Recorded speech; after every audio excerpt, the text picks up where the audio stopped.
Olá, meus irmãos, a graça e a paz esteja com todos vocês. Estamos de volta com o seu podcast de teologia e vida cristã, Café com Deus. Claro que esse tema já é abundante e muito visitado na sua vida e na sua história. Seja bem-vindo a mais um programa e hoje comigo no estúdio, mais uma vez, pastor César Ferreira, para debatermos um tema maravilhoso para a sua vida hoje. Seja bem-vindo, pastor. Muito obrigado, meu pastor Marcos Rulli. Uma satisfação estar aqui com todos vocês. Nós sempre louvamos a Deus por essa oportunidade de compartilhar, coisas tão preciosas e eternas acerca do reino de Deus, e que você seja extremamente abençoado, que você possa compartilhar também esse material, não fique só para você, fazendo os seus comentários também, dando o seu curtir aí, enfim, e é um prazer estar aqui servindo o povo de Deus. Obrigado, pastor. Obrigado por você, internauta, que nos assiste. Por gentileza, não se esqueça, se você está assistindo pela primeira vez, você se inscreve no canal, você dá o seu like, você compartilha com outras pessoas e a gente vai estar sempre informando você dos novos episódios.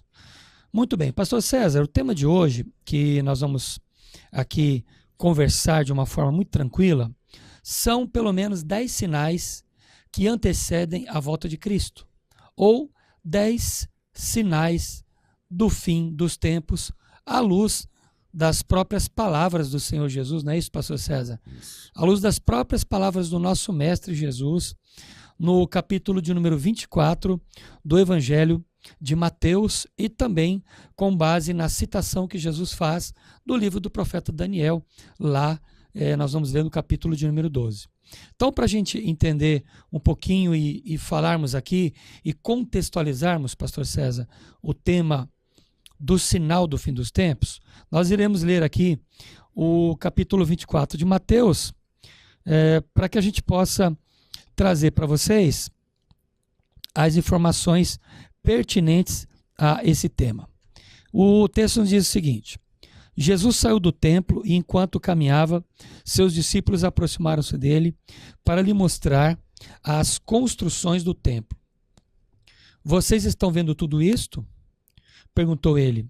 Eu garanto que não ficará aqui pedra sobre pedra, serão todas derrubadas. Tendo Jesus se assentado no Monte das Oliveiras, os discípulos dirigiram-se a ele em particular e disseram: Dize-nos quando acontecerão essas coisas, e qual será o sinal da tua vinda e do fim dos tempos? E Jesus respondeu: Cuidado que ninguém os engane. Olha aqui, pastor César, já é o primeiro alerta. Cuidado que ninguém os engane. Pois muitos virão em meu nome, dizendo eu sou Cristo, e enganarão a muitos. Vocês ouvirão falar de guerras e rumores de guerras, mas não tenham medo. É necessário que tais coisas aconteçam, mas ainda não é o fim. Nação se levantará contra nação e reino contra reino. Haverá fomes e terremotos em vários lugares. Tudo isso será o início das dores. Então, eles os entregarão para serem perseguidos e condenados à morte, e vocês serão odiados por todas as nações por minha causa. Naquele tempo, muitos ficarão escandalizados, trairão e odiarão uns aos outros, e numerosos falsos profetas surgirão e enganarão a muitos. Devido ao aumento da maldade, o amor de muitos esfriará, mas aquele que perseverar até o fim será salvo. E este evangelho do reino será pregado em todo o mundo como testemunho a todas as nações, e então virá o fim. Assim, quando vocês virem o sacrilégio terrível, do qual falou o profeta Daniel, no lugar santo, quem lê, entenda. Então, os que estiverem na Judéia, fujam para os montes. Quem estiver no telhado de sua casa, não desça para tirar dele coisa alguma. Quem estiver no campo, não volte para pegar seu manto. Como serão terríveis aqueles dias para as grávidas e para as que estiverem amamentando. Orem para que a vossa fuga não aconteça no inverno nem no sábado, porque haverá, então, grande tribulação como nunca houve, desde o princípio do mundo até agora, nem jamais haverá. Se aqueles dias não fossem abreviados, ninguém sobreviveria. Mas, por causa dos eleitos, aqueles dias serão abreviados. Se então alguém disser, vejam, aqui está o Cristo, ou ali está ele, não acreditem, pois aparecerão falsos cristos e falsos profetas que realizarão, pastor César, grandes sinais e maravilhas, para, se possível, enganar os eleitos. Vejam que eu os avisei antecipadamente. Assim, se alguém disser, ele está lá no deserto, não saiam. Ou ali está ele, dentro da casa, não acreditem. Porque assim como o relâmpago sai do Oriente e se mostra no Ocidente, assim será a vinda do Filho do Homem. Onde houver um cadáver, aí se ajuntarão os abutres. Imediatamente após a tribulação daqueles dias, o sol escurecerá e a lua não dará a sua luz. As estrelas cairão do céu e os poderes celestes serão abalados. Então aparecerá no céu o sinal do Filho do Homem, e todas as nações da terra se lamentarão e verão o Filho do Homem vindo nas nuvens do céu com poder e grande glória. Eu acho que até aqui tá bom, pastor César, até o versículo 39. Já é suficiente para a gente poder abordar o tema que é tão pertinente aos dias de hoje. Pastor César, nós sabemos, e é um fato verdadeiro, de que sinais no mundo todo sempre existiram desde que o mundo é mundo. Terremotos, fomes, pestes, guerras.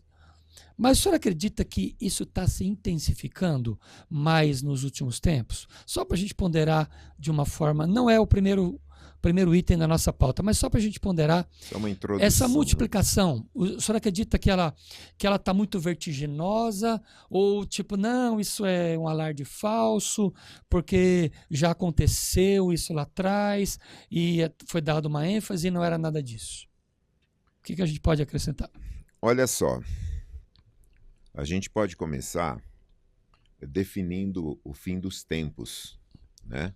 Sim. Porque quando fala fim dos tempos, normalmente nós pensamos assim, né? Será essa geração? Mas olha só as palavras que Deus colocou na boca do apóstolo Pedro em Atos capítulo 2, versículos 16 ao 20. Presta atenção que aqui a gente consegue visualizar, né, esse tema de uma maneira mais correta, colocando em perspectiva. Mas isto é o que foi dito pelo profeta Joel.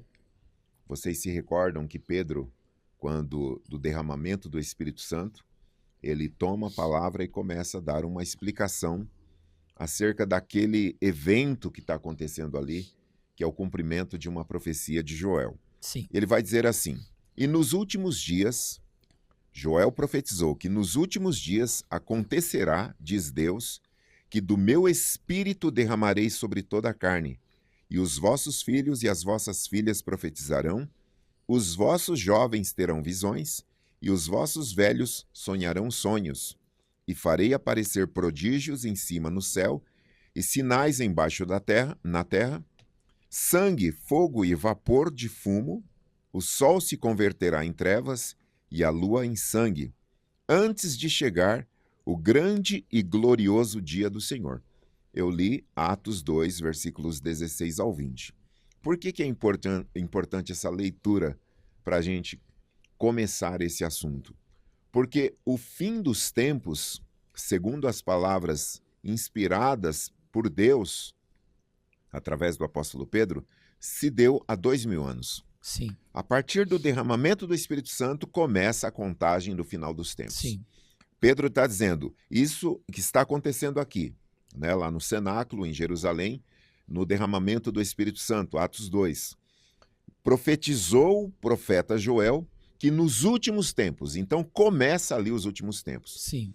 Se você me perguntar, nós já estamos nos últimos tempos? Começou há 2000 anos atrás.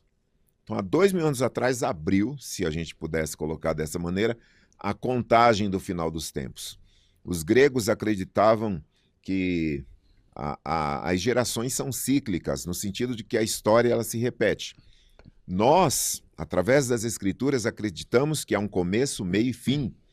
E a Bíblia, ela pode ser colocada em 4 temas centrais que perpassam todo o texto bíblico de Gênesis e Apocalipse, que seria criação, queda, redenção e consumação. Então haverá uma consumação.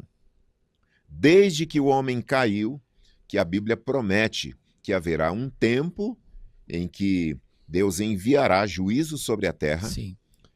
E esse juízo para homens grandes e pequenos, como aparece em Apocalipse, e esse juízo será realmente o fim de todas as coisas e o inaugurar do reino absoluto de Deus entre céu e terra e todo o cosmos, e a eternidade em glória para os salvos e condenação para os ímpios. Porém, voltando ao ponto, o final dos tempos, então, se você se pergunta, já começou? Sim, há 2000 anos. Outra questão, esses eventos se intensificam? Muito, muito, muito. Agora, no ano 70 da era cristã, Jerusalém viu parcialmente o cumprimento da profecia de Mateus 24, porque a abertura do texto lido pelo nosso pastor Marcos Hulli fala que os discípulos admiraram a estrutura do templo e Jesus deixa claro que não ficaria pedra sobre pedra. E isso aconteceu no ano 70. Então, para a geração que ouviu essa profecia ali, em tempo real, eles contemplaram o cumprimento parcial dessa profecia, porque ela apontava imediatamente para a destruição de Jerusalém, mas é claro que tem implicações que ainda se cumprirão, mas eles assistiram uma tragédia como aquela geração nunca tinha contemplado. Sim. Então, olhando assim, cada geração pensa que chegou a sua vez, mas pelo texto bíblico, isso vai se intensificar e tem acontecido isso em escalas assim nunca antes vistas. A gente pode colocar dessa maneira. Perfeito, pastor. Tá aí para você, internauta, perceber então que nós estamos vendo uma intensificação dos sinais proferidos nas Sagradas Escrituras, no caso aqui, o próprio Senhor Jesus falando para a gente em relação a todo esse conjunto de sinais. Então nós vamos elencar aqui, pastor César, alguns sinais que a gente quer aqui conversar a respeito. Eu vou começar o primeiro, forte perseguição à igreja. Nós sabemos que a igreja foi perseguida no passado. Sim. Mas nós olhamos no passado uma visão de mundo menor e algo mais centralizado. Hoje a igreja está esparramada pelo mundo todo. Então o que nós temos visto cada vez mais é uma perseguição muito forte para a igreja. Essa perseguição, nós falamos bastante dela nos outros podcasts anteriores que a gente fez, falando do desvio da igreja, enfim, vários que você já deve ter assistido. Então nós vamos vendo o quê? Uma forte perseguição à igreja. A igreja tem sido vigiada. O senhor crê que ela está sobre um olhar político, um olhar da própria religiosidade embutida na igreja que é perigosa para ela mesma? Com certeza, porque assim, eu deixo para vocês aqui, eu acredito que muitos já conhecem o trabalho do irmão André, que até nos deixou algum tempo atrás, um homem Recente, de Deus. né? Portas Abertas. Você clica nesse site e você vai encontrar ali, sempre atualizado, a lista dos países onde a perseguição aos cristãos é realmente terrível. A Coreia do Norte sempre está ali no ranking dos primeiros lugares de perseguição, aonde é crime ser cristão. Então, o que acontece com a igreja? Por que da perseguição profetizada por Jesus e por tantos profetas e apóstolos? É porque a igreja ela tem uma cosmovisão que entra em rota de colisão com a cosmovisão contemporânea do mundo. Sim. Isso fez, por exemplo, que na época dos apóstolos houvesse uma intensa perseguição, porque o império e muitos imperadores exigiam adoração para si mesmo. Então, veja, quando o império declarava a divindade do seu imperador É. e exigia adoração, a igreja dizia não. Então, a igreja sempre se coloca em uma condição de servir a Jesus invariavelmente e sob qualquer circunstância. E isso, ao longo da história, fez com que muitas e muitas vidas fossem sacrificadas, mortas, perseguidas, decapitadas, queimadas vivas. Ao longo da história, nós temos vários relatos de perseguição terríveis. Mas hoje, trazendo para o nosso dia a dia aqui e para a sua realidade, ouvinte, essa perseguição, ela se dá e vai ser ainda mais violenta e escandalosa e aberta, porque a maneira de interpretar a vida, a maneira de interpretar família, a maneira de interpretar sociedade, a maneira de se interpretar justiça, acaba colidindo com os interesses do mundo, com a cosmovisão do homem moderno, ou pós-moderno, como queiram, e isso, por si só, faz com que a igreja esteja sempre sob júdice em determinados lugares. Sim. Mais evidente, em outros mais ameno, mas nós, como diz um escritor, o mundo já se tornou um grande campus. Ele está se referindo aos campos universitários, onde já a visão de mundo é outra. Sim. E a igreja realmente foge a esse padrão e, consequentemente, resta a igreja permanecer fiel dentro da sua crença, do seu credo, da sua fé, porque contraria diametralmente os interesses globais. Quando a gente fala de igreja, a gente está falando de povo. Isso. A gente está falando da instituição, mas também estamos falando do povo. Aqui no versículo que Jesus aponta para a gente, versículo 9, ele diz: eles os entregarão para serem perseguidos. Então, ser cristão hoje é ser perseguido. Perseguido pela verdade que você acredita, perseguido pela fé, perseguido porque você não concorda com os valores deste mundo. Então, nós estamos vendo no primeiro sinal uma forte perseguição à igreja, pastor César, que não vai declinar, ela vai só se acentuar mais, isso, ela vai crescer. Então, forte perseguição à igreja é um sinal da vinda de Cristo. Então, ser cristão não é ser popular. E um ponto curioso, né, para você que está aí se perguntando, mas meu Deus, a gente só quer cultuar o Senhor, a gente não está mexendo com ninguém.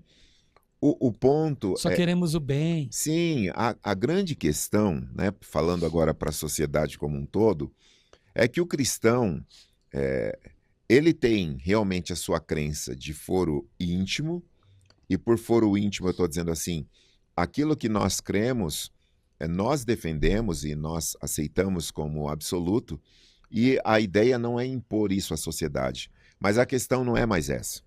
A questão é como nós somos milhares, vamos falar de Brasil, milhares de cristãos, não sei, a última contagem dava quase 45, 50 milhões de cristãos, e se a gente colocar aqui católicos e espíritas, isso é alarmante, acaba que, no todo, reflete os costumes cristãos, Sim, os valores cristãos. Por isso que a cada eleição os ânimos se inflamam, se exaltam, porque deixa até a eleição de lado. Às vezes, pautas que chegam ao Congresso, ao Senado, ao STF, são pautas caras para a igreja e parte da sociedade que não tem nada a ver com a igreja deseja que se estabeleça essas pautas e que essas pautas ganhem legitimidade. E aí nós temos a dupla cidadania. Como cidadãos brasileiros, temos legitimidade e direito de emitir a nossa opinião, seja a favor ou contra, seja agrade ou não agrade a maioria. É natural, porque isso é democracia. Mas, normalmente, a igreja, enquanto uma instituição resguardada pela Constituição, sofre no aspecto da arena social, nesses debates, porque sempre vai se opor a determinadas pautas que são caras no sentido de interesses de determinados grupos sim, e contrárias à fé cristã. Então, nesse sentido, a igreja ela vai sofrer perseguição, porque a igreja não a fé não é de foro íntimo no sentido de que você se reserva ali. Mas enquanto cidadão, nós estamos no mundo Sim. e emitimos opiniões. E aí é onde se dá o conflito. Bate de E frente com o sistema. normalmente, sim, a igreja acaba se expondo e dá a impressão que é um povo horroroso e que não tem coração. Desatualizado. Isso. Pastor, o segundo sinal que nós vamos explorar são os ataques à Bíblia Sagrada. Da mesma forma que a gente vê os ataques à igreja, ao povo, à reunião do povo de Deus, ao pensamento do povo de Deus, porque o nosso pensamento é regido pela Escritura Sagrada, nós vimos um ataque covarde, brutal contra a Bíblia Sagrada, querendo desatualizar as Escrituras e batendo muito forte contra a Bíblia, dizendo que ela é um livro que não tem relevância para os dias de hoje.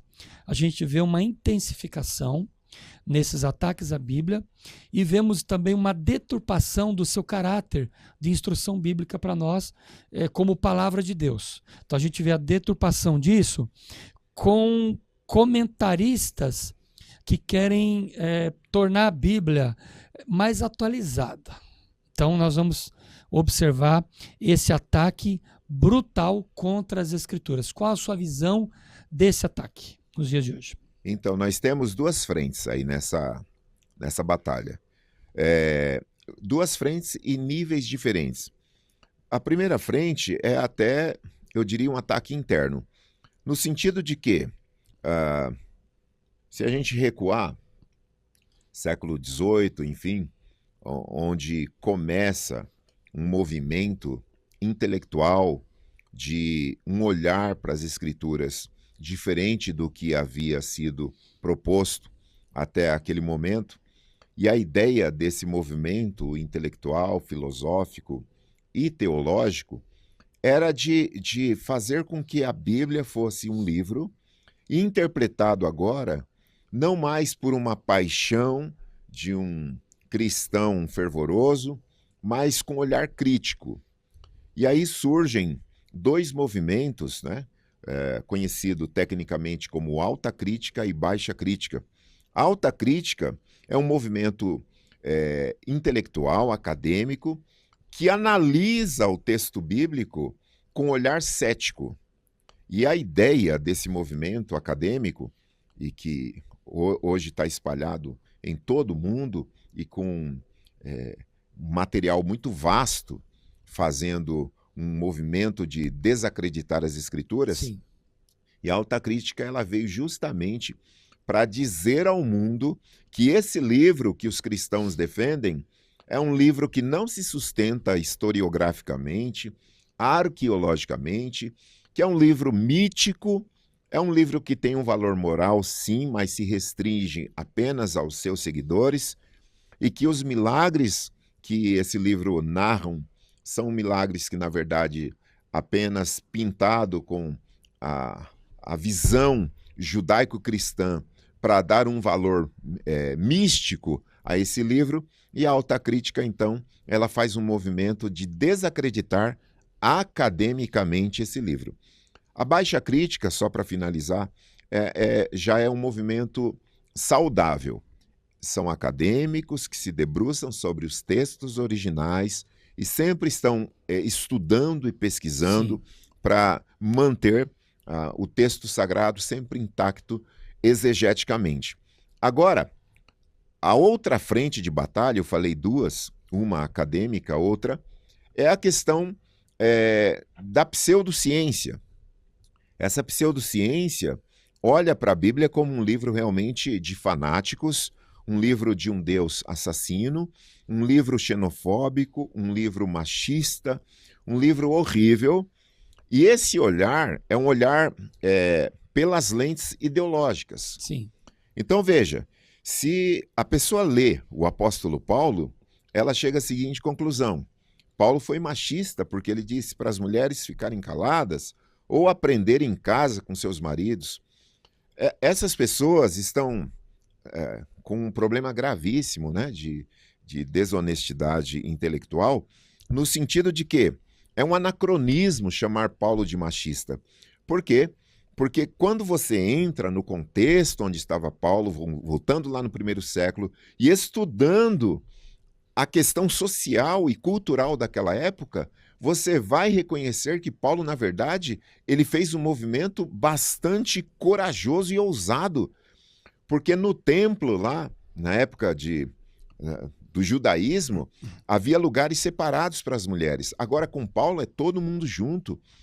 Naquela época, a mulher não podia, não era uma discípula para aprender. Nós vemos as mulheres andando com Jesus, mulheres aprendendo com Paulo.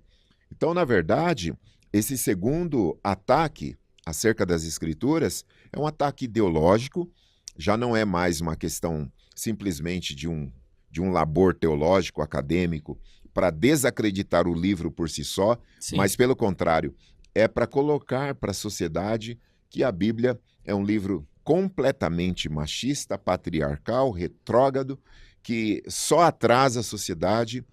E eu diria a esse movimento que falta realmente um espírito mais ensinável, de olhar para esse livro de uma maneira diferente. Sim. E perceber que na história do cristianismo, o que o cristianismo já prestou de serviço para a humanidade e os países aonde o cristianismo chegou depois da Reforma Protestante, o avanço na educação, na ciência que esses países que a Reforma Protestante promoveu, simplesmente contraria totalmente a falácia com relação às Escrituras. Mas a Bíblia, ela está sempre sendo atacada e na tentativa de desacreditá-la, porque é justamente um livro que realmente, na história, produziu muita fé, mas ao mesmo tempo muita polêmica, Polêmica. Né? Por má interpretação. Muito bem. Pastor, vamos ao terceiro sinal. Eu percebo que nós estamos também vendo, além da perseguição à igreja, os ataques ao livro, que é a nossa regra de fé, que é a Bíblia Sagrada, o ataque do inimigo à família. O conceito de família tradicional. O diabo tem atacado esse conceito. O senhor acredita, por exemplo, que além do ataque do inimigo, nós estamos vendo um complô de muitos estados, do Estado como um todo, querendo influenciar a família? O Estado querendo dizer como se cria uma família. O senhor tem percebido isso? Porque a gente tem que analisar que as universidades, as escolas, estão tendo muita inferência na família. Falando a nível Brasil, tá? Mas eu sei que isso está acontecendo no mundo todo. Cada vez o Estado mais presente, tentando mexer no conceito da família. Qual a sua visão sobre isso?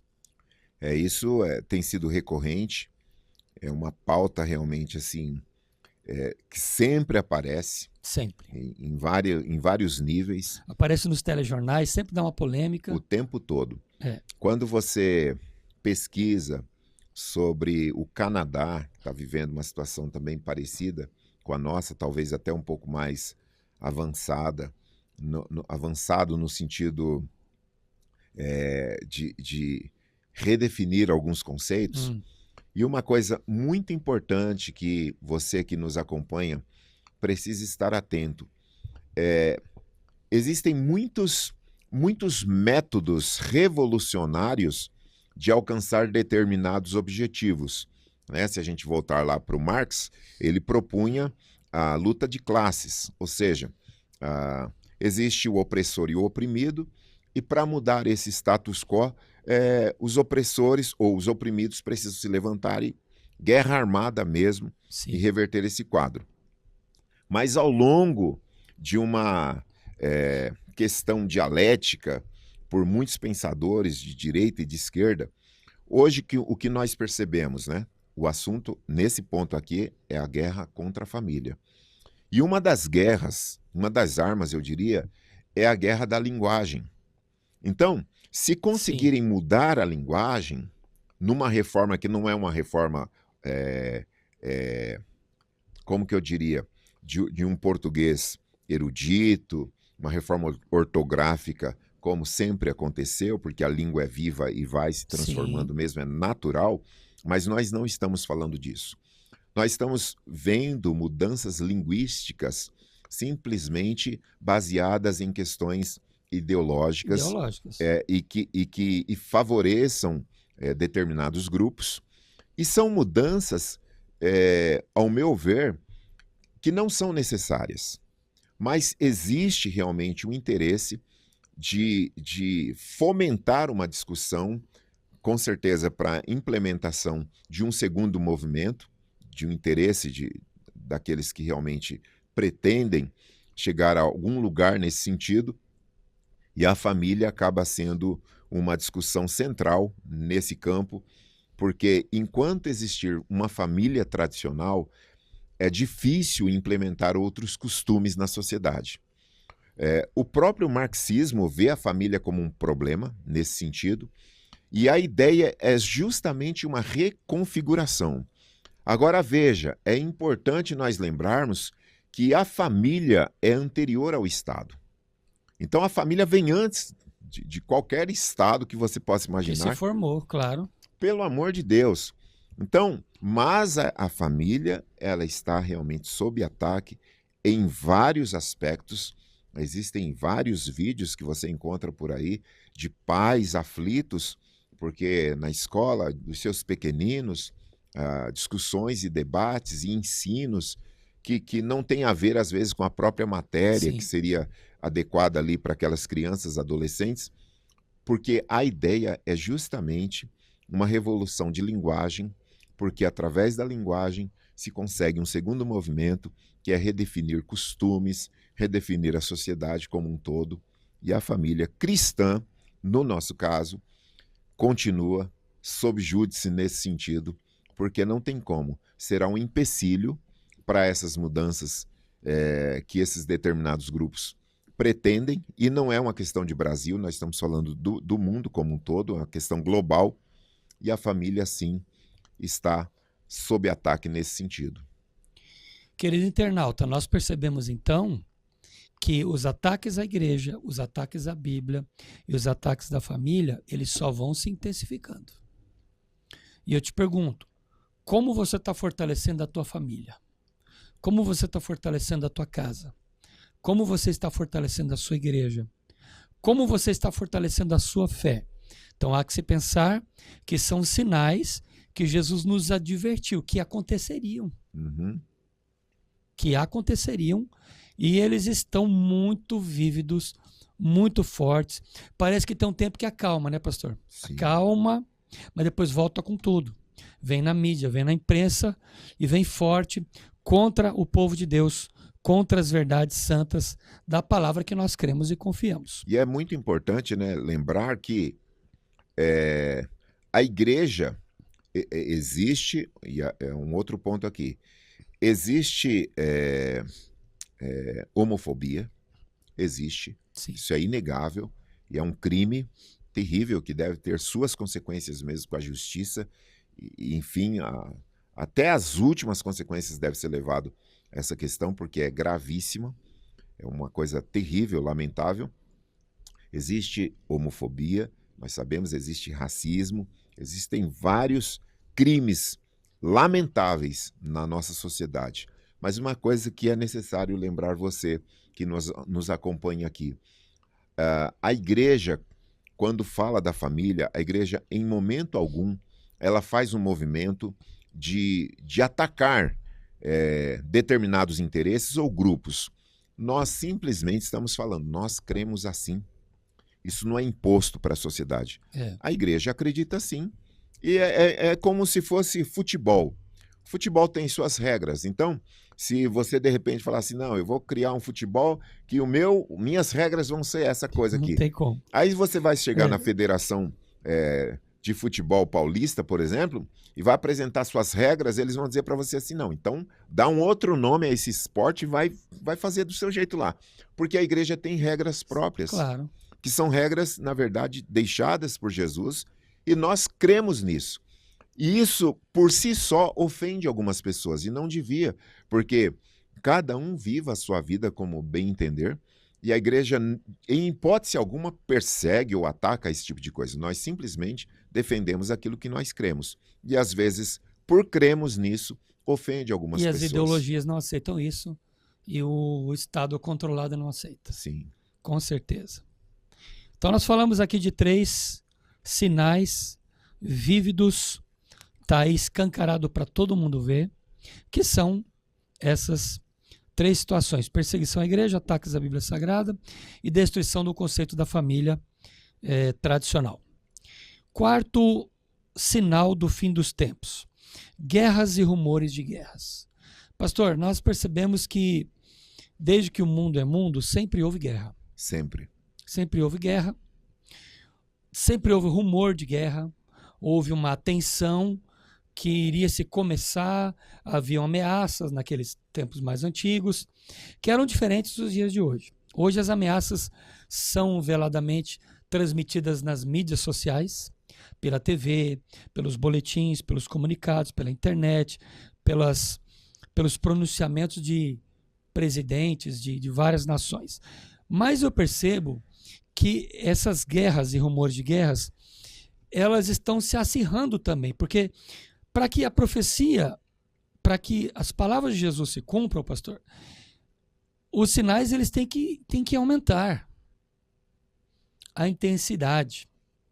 É como você aumentar o volume do som, né? Sim. Ele vai aumentando até que fica insuportável. Então, nós estamos observando nesse momento guerras em vários lugares no mundo, né? Nós temos guerras recentes, né, que estão aí em andamento. A guerra da Rússia contra a Ucrânia.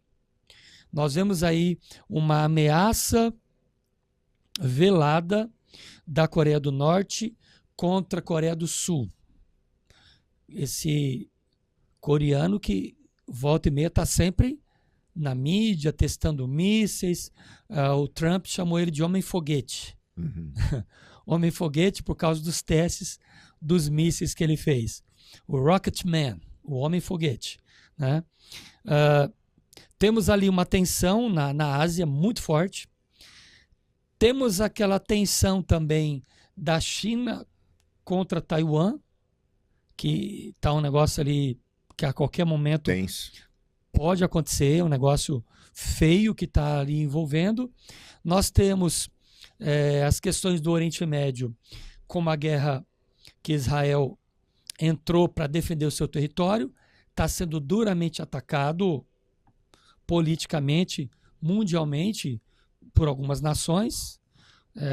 Israel está sendo bastante criticado, mas ele está defendendo o território dele.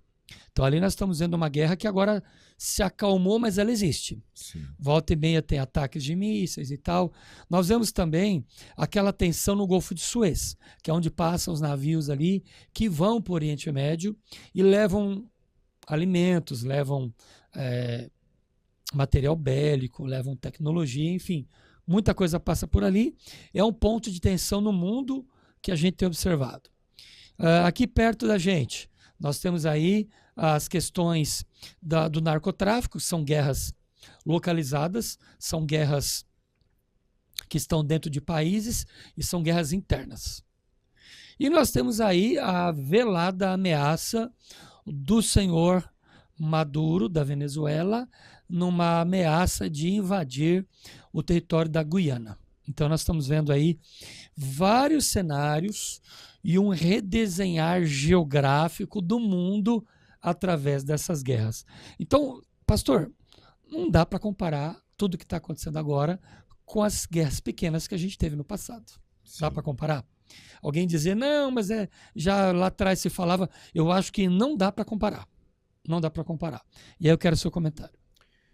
C.S. Lewis, ele fez uma observação, tudo que ele disse é importante, né?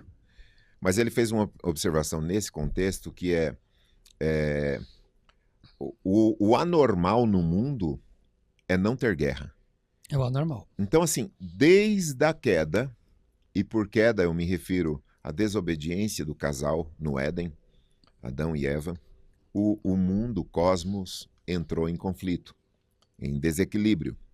Sim. Eu penso que quando Deus cria o casal, Deus cria, na verdade, o mundo, o cosmos e tudo, ali havia equidade, né? Uma relação perfeita do Criador Sim. com a criação a Bíblia chama isso de equidade. Equilíbrio é uma palavra que nem alcança o que vem a ser equidade nesse sentido. Quando o homem peca, entra a iniquidade. A iniquidade, ela é o desequilíbrio. A iniquidade gera injustiça. A injustiça, ela gera uma tensão. Essa tensão gera violência e a violência, a morte. Então, desde a queda do homem, o mundo entrou em colapso, em guerra. E sempre existiram guerras, sempre. Regionais, maiores, menores, e guerra, o tempo todo guerra. Então, concordo com C.S. Lewis que o certo no mundo, o padrão do mundo, na verdade, é guerra, não paz. Agora, as profecias garantem que serão guerras, rumores de guerras, nações contra nações, reinos contra reinos. É no plural, pastor.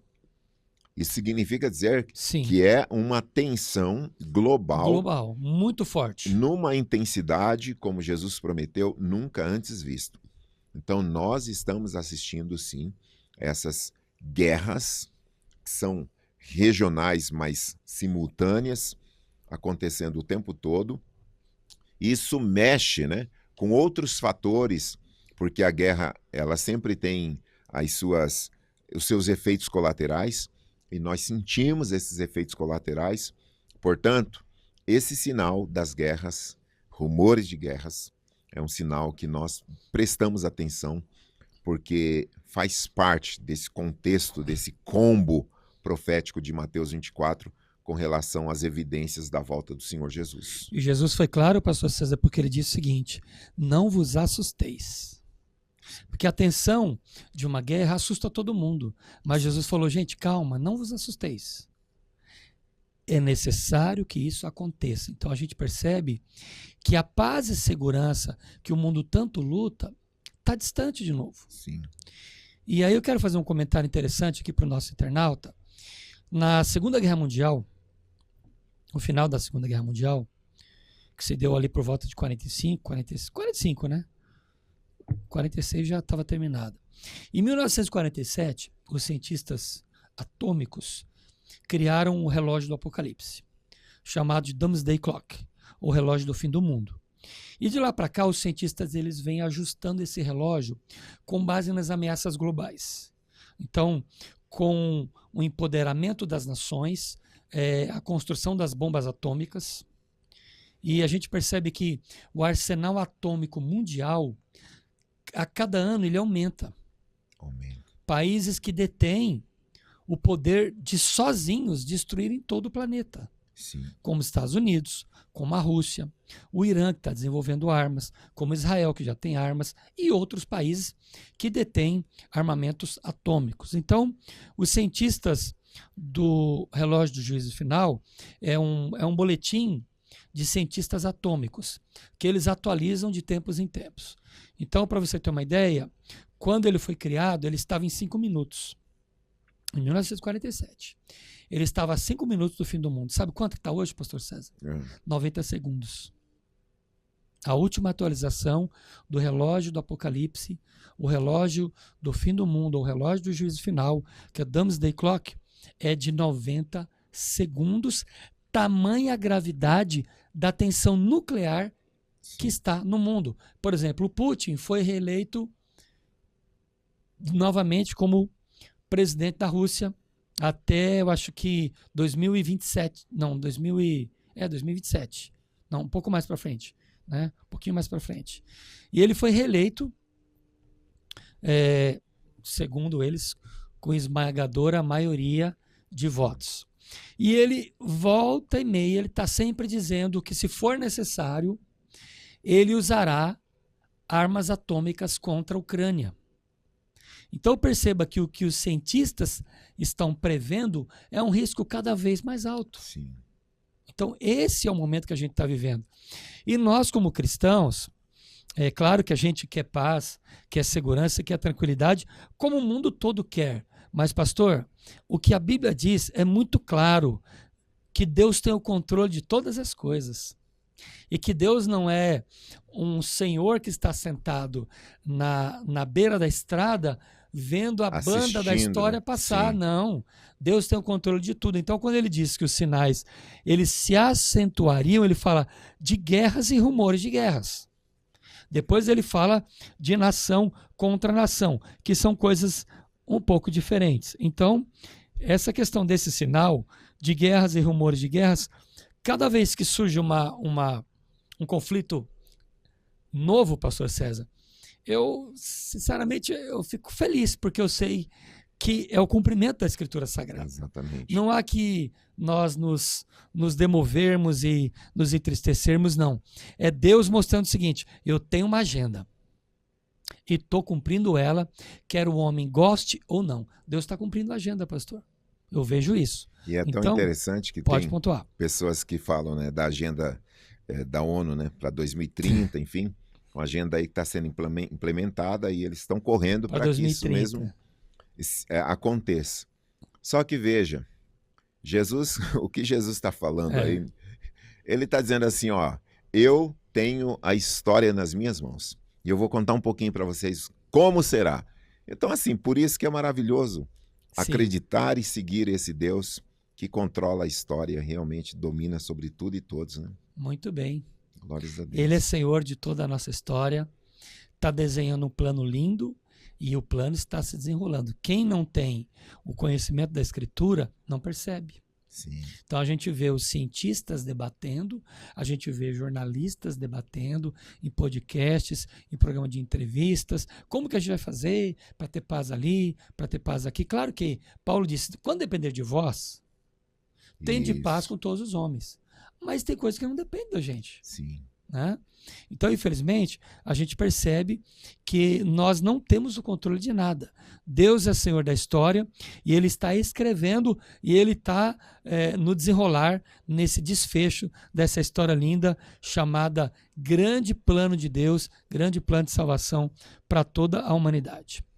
Mas vamos lá, nós falamos então sobre os primeiros 4 sinais do retorno de Cristo: perseguição à igreja, ataques à Bíblia Sagrada, destruição do conceito de família tradicional, a luta contra a família para desestabilizar e modificar a família, guerras e rumores de guerras. E agora vamos para o 5º ponto: pandemias e novas doenças. Eu quero falar um pouco, pastor César, sobre pandemia, mas vamos falar na segunda parte desse podcast, que possivelmente não estará gravado nesse momento agora, vai ser no outro episódio, mas dizer um pouquinho sobre o agravamento de novas doenças. A gente tem observado, pastor César, o ressurgimento de doenças que eram consideradas erradicadas, que a ciência julgou ter eliminado, através de vacinas, de programas variados aí de incentivo. Então, nós vemos aí o que um proliferar dessas doenças. E a gente sabe que essas doenças proliferam por conta de guerras. Guerras são fatores que influenciam, porque quando tem um país em guerra, falta água, falta luz, a higiene se torna precária. Sim. E isso favorece o surgimento de doenças, a gente sabe disso.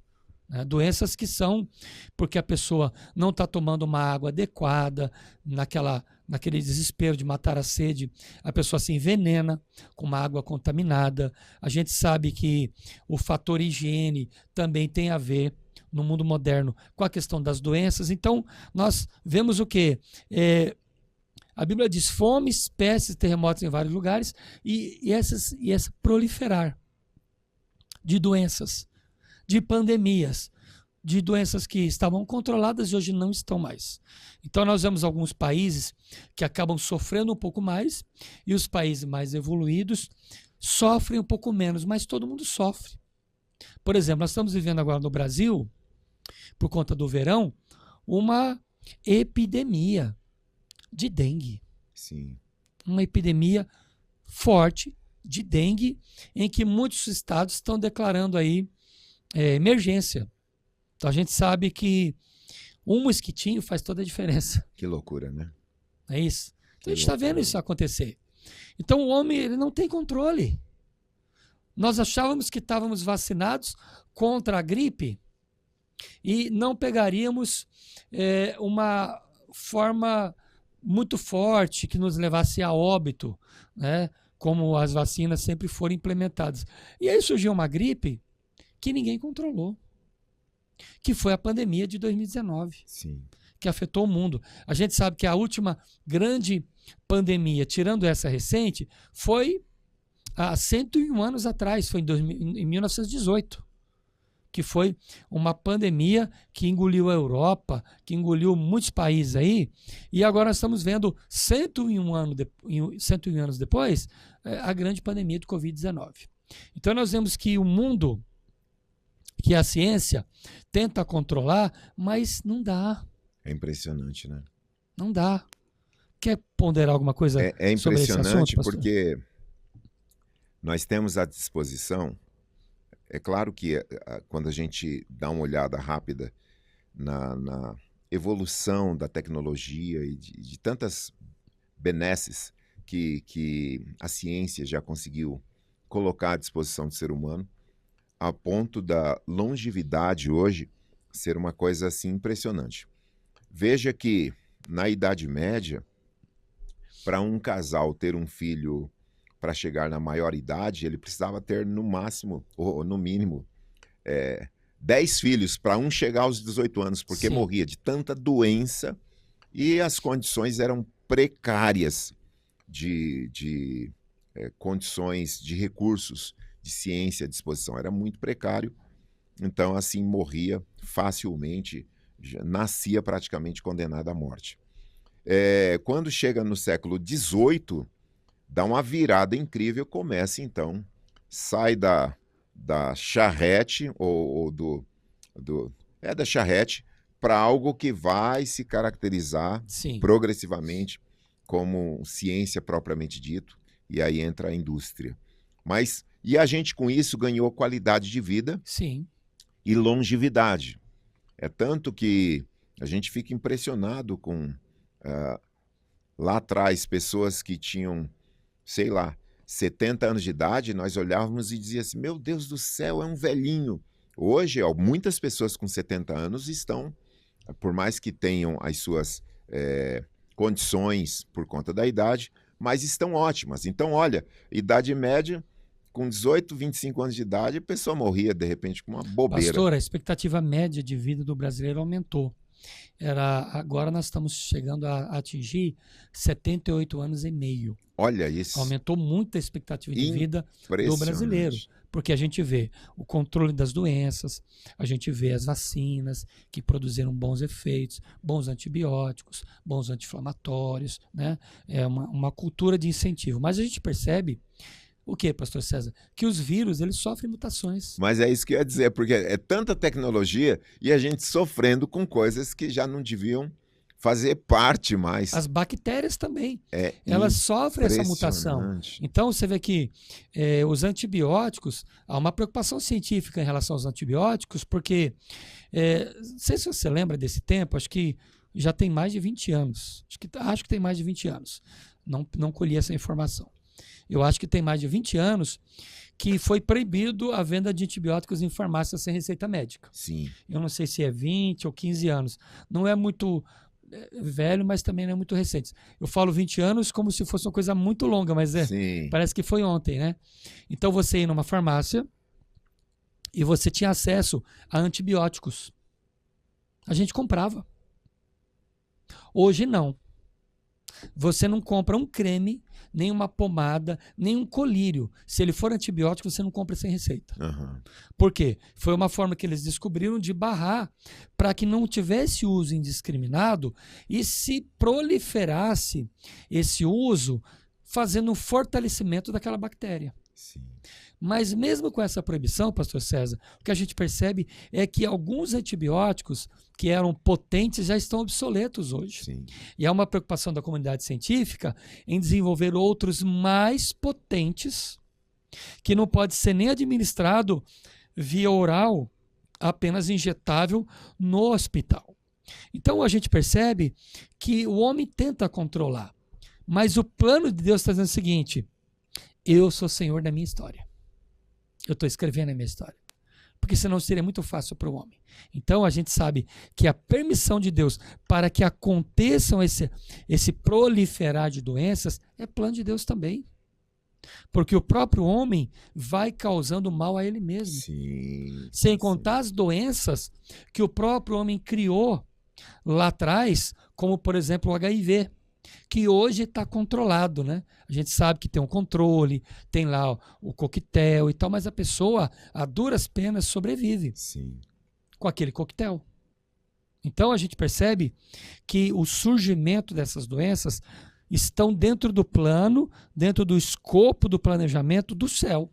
Então a gente pode observar que nisso tudo temos o controle de Deus na história, porque ele é soberano, não é isso, pastor César? Soberano. Quer acrescentar? Acho que te cortei alguma coisa Não, aí. não. É incrível porque, assim, parece ironia um mosquitinho de nada colocar o planeta de joelhos. Acaba com a gente. E isso mostra realmente como é Deus no controle, no sentido de que o homem não é nada. O homem não é nada. O profeta Daniel, na oração que ele faz no seu livro, ele diz, é Deus que estabelece reis, é Deus que levanta, é Deus que abate, Deus é Senhor do tempo, Deus é Senhor de todas as coisas.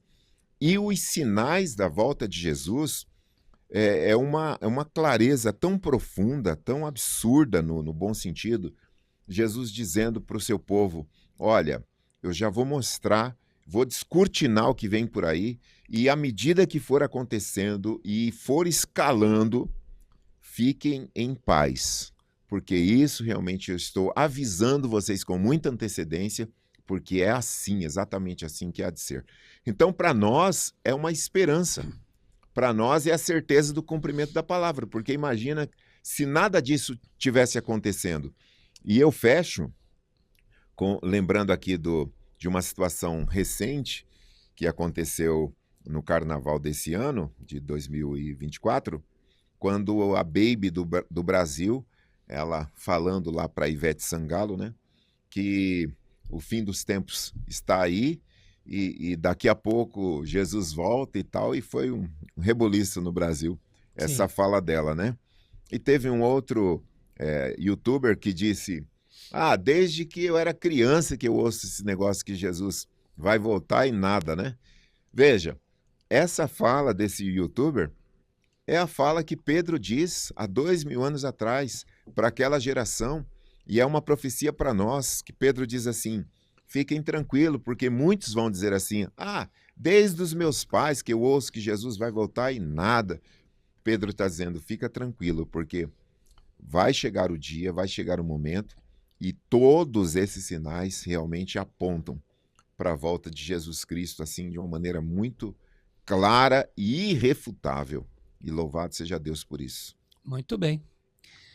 Bom, tá aí para você 5 sinais da vinda de Cristo, 5 sinais do fim dos tempos. No próximo episódio vamos gravar mais 5 para abençoar a sua vida e trazer um pouco mais de conhecimento e você pensar naquilo que Jesus deixou escrito para a gente como forma de um alerta, de um aviso, e é muito bom ter a sua participação assistindo esse episódio. Esperamos que você seja abençoado, que você esteja guardado pelo amor de Deus e pela grandeza dessa palavra linda, desse plano lindo que ele tem para nós. Pastor César, muito obrigado pela participação nesse episódio. Amém. E é isso que o pastor Marcos Rulli falou aqui. É um plano de salvação. Um plano já foi elaborado na eternidade passada e está à nossa disposição. E louvado seja Deus por isso. Muito obrigado, pastor César. Só para deixar você com água na boca, próximo episódio nós vamos falar sobre caos econômico, vamos falar sobre a inteligência artificial, o que ela está promovendo no mundo de hoje, vamos falar sobre controle de massas através da pandemia de Covid-19, isso foi um grande experimento, né? Nós vamos falar um pouquinho sobre isso daí, pandemia de Covid-19, alterações climáticas, ou seja, aquecimento global, e vamos repetir, falando de forma diferenciada, o termo nação contra nação. Serão os 5 pontos que nós vamos abordar aí no próximo episódio. Deus te abençoe, muito obrigado por estar conosco até agora. Não se esqueça, o Café com Deus é o seu podcast de teologia e vida cristã. Muito obrigado, beijo no teu coração, beijo na tua família.